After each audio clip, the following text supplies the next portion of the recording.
ratings, she's directly responsible. And people were resenting her for it, like she was the cause of the problems that they had for the lack of recognition. No, she just happened to be born white. That's it. Caitlin Clark hasn't spoken against anybody. She hasn't assisted in denying anybody else the privileges they deserve. If anything, she's tried to provide assistance. A rising tide lifts all boats. She's trying to be the rising tide that lifts the boats. Listen up. Stephen A. Smith didn't whisper it. He didn't drop hints. He said it loud and clear on national television. Caitlin Clark just changed the game.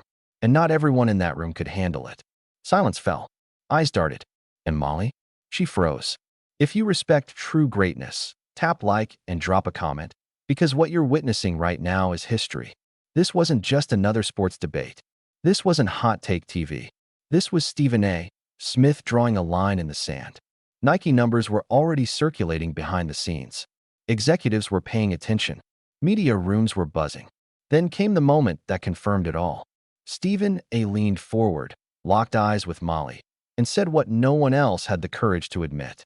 Here's what changed everything. Molly, you did not say that, Molly. No, That is what you said. You did not. That's not what you said, Molly. What are you guys That is not what you said. I literally just brought it up. You were talking about. You were talking about us. You were talking about folks making the point that, at the time that they had picked the Olympic team, Caitlin Clark didn't necessarily deserve it based on her play on the court. When the point that Shannon and I was making at the time was that, wait a minute. In the end, there are people that have ended up on Team USA. Caitlin Clark's new Nike deal didn't just meet expectations, it shattered them. At first, sources in sports marketing whispered about it quietly. Then the numbers hit. Sales skyrocketed. Online traffic surged. Merchandise flew off the shelves faster than anyone predicted. This wasn't hype. It wasn't manufactured buzz. This was real money, real demand. Nike didn't pick Caitlin Clark by accident. They chose her because people show up when her name is attached. And that's exactly what Stephen A. Smith was talking about on national television. Caitlin Clark just changed the game, and not everyone in that room could handle it. Silence fell. Eyes darted. Molly froze. This wasn't just another sports debate. This wasn't hot take TV. This was history being made, and the numbers prove it. You're not listening, Molly. You're not listening. I'm talking about your point, Molly. Your point. And I'm explaining it to you. At the end of the day, we were making the point, do you want to promote the league or not? And people like Andrea and others were resistant to that playing a role in somebody making the roster for Team USA. And we were saying, hell with that. You want to promote the sport. You put that girl up in there, and people were appalled at that notion. That was the subject. But Stephen A., this is just going to come from different perspectives, because you all's initial point was a marketing point, and that was what I was arguing with. That was what I was arguing with. Right. The marketing point for Caitlin. What Molly is trying to say, and what I agree with, is now that we have seen how Caitlin finished this season, there is a good basketball argument for her being on the team. This isn't politics. This is business. And that's when the room's temperature changed. Molly questioned the impact. She questioned the scale. She questioned whether Caitlin Clark was being overhyped. Stephen A. didn't yell. He didn't lose his cool. He snapped calmly, sharply, like someone delivering facts to a person who doesn't want to hear them. And just like that, the room shifted. He made it clear. You can debate style.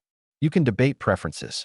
But you cannot debate the results, ticket demand, TV ratings, Nike sales, social media engagement. Caitlin Clark wasn't just playing basketball. She was moving culture. And that makes people uncomfortable. Here's the truth nobody says out loud. When one player becomes bigger than the system pushes back. Not openly, not directly, but subtly, side comments, dismissive takes, constant undermining. Stephen A. saw it. He called it out. That's why the tone changed.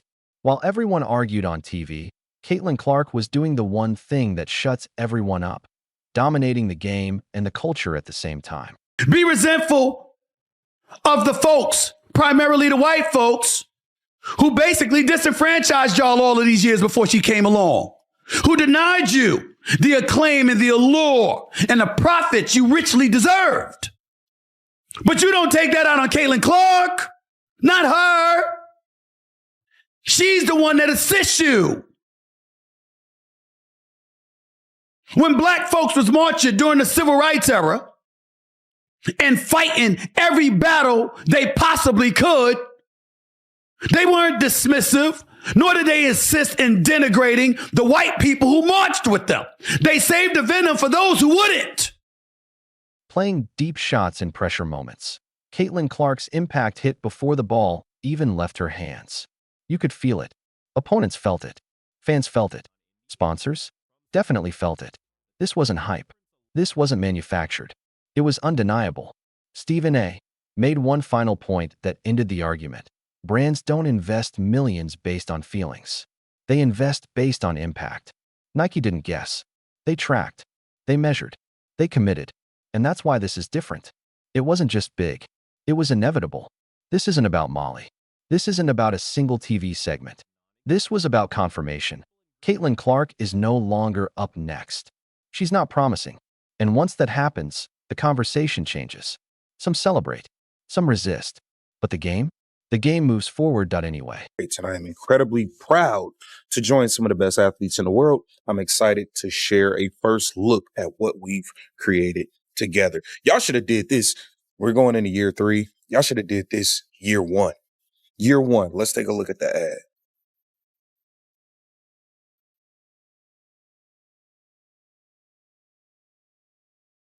Hey, Caitlin! Can you make it from there?